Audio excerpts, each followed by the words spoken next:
What's up everyone? Welcome back to the workshop. This video is going to be all about how I do baffle, which is the piece of wood that the driver is mounted to.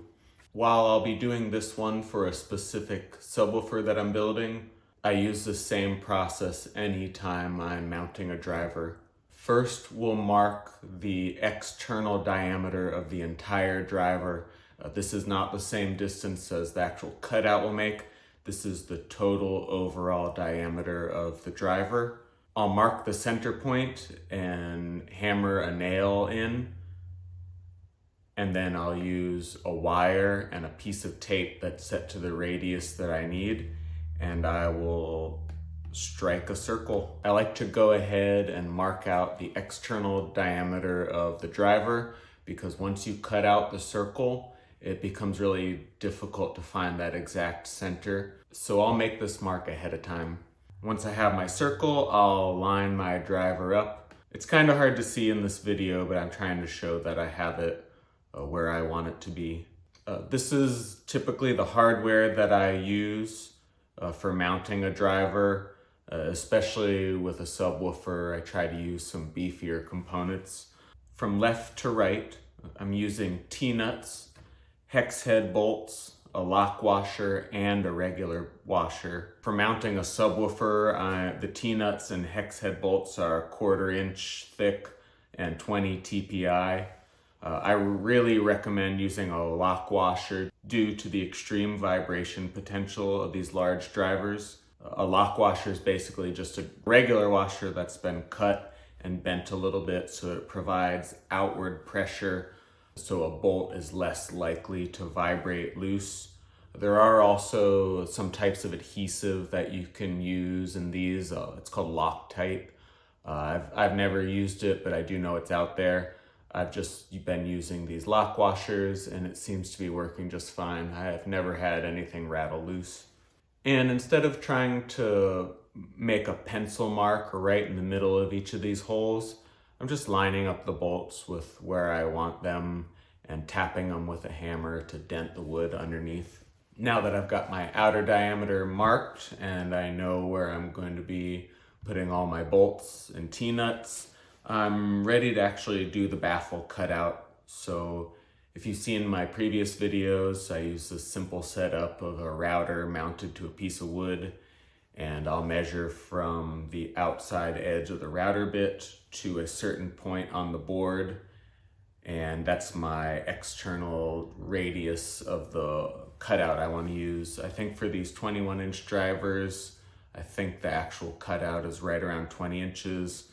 It will be specific for your driver, and the manufacturer should have the diameter cutout that you need listed. I'll make this circle in a series of shallow passes, maybe 3 or 4 millimeters at a time. If you have a more powerful router, you could probably do this a little quicker, but I'm using a cheap old router and it does the job. I just have to do a number of shallow passes. Once I have the hole cut for my driver, then it's time to drill the holes for my T-nuts. I'm using a drill press because it helps improve my accuracy, but I don't think that this is a required tool to do this. You could do this with a drill. It's just easier knowing that I'm going straight in at a 90-degree angle without having to really second guess myself. I'll drill most of the way through the board just so that the drill bit is barely poking through. And then I'll flip the baffle piece over and I'll finish the cut from the other side. After this, I'll push those T-nuts in without actually tightening them down.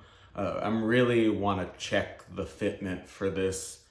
I'll make sure that all of my bolts are lined up well and that I can tighten them by hand. And I really can't stress this enough.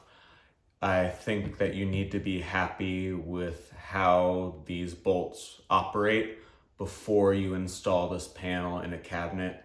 This becomes exponentially more difficult if you don't do a dry fit and test this out ahead of time. You do need to get this step right, but it's okay if you don't get it right on the first try. You can rotate your driver and try again. These T-nuts have a prong, and I am trying to get these prongs as far away from the actual edge of my cutout as I can. They'll be driven into the wood, and if it's too close to the edge, you could damage the wood at the end. It's pretty forgiving with these large-scale subwoofers, but when you get down to smaller drivers where the distance between the cutout and your bolt diameter is less, it could damage the wood if you drive these pronged ends too close to the actual cutout. And I don't like to hammer these in. I feel like there is a risk that they get driven into the board at a slight angle, and that could come back to haunt you later on. So what I'll do is I'll use a bolt and a scrap piece of wood, and I'll use these to actually pull the T-nut into the piece of wood. Make sure that I get it at a 90-degree angle. I like to use the scrap piece of wood when I do this because the force necessary to pull one of these T-nuts in will dent a piece of wood. So I make sure that the dents are in the scrap piece of wood. My baffle panel doesn't have this damage.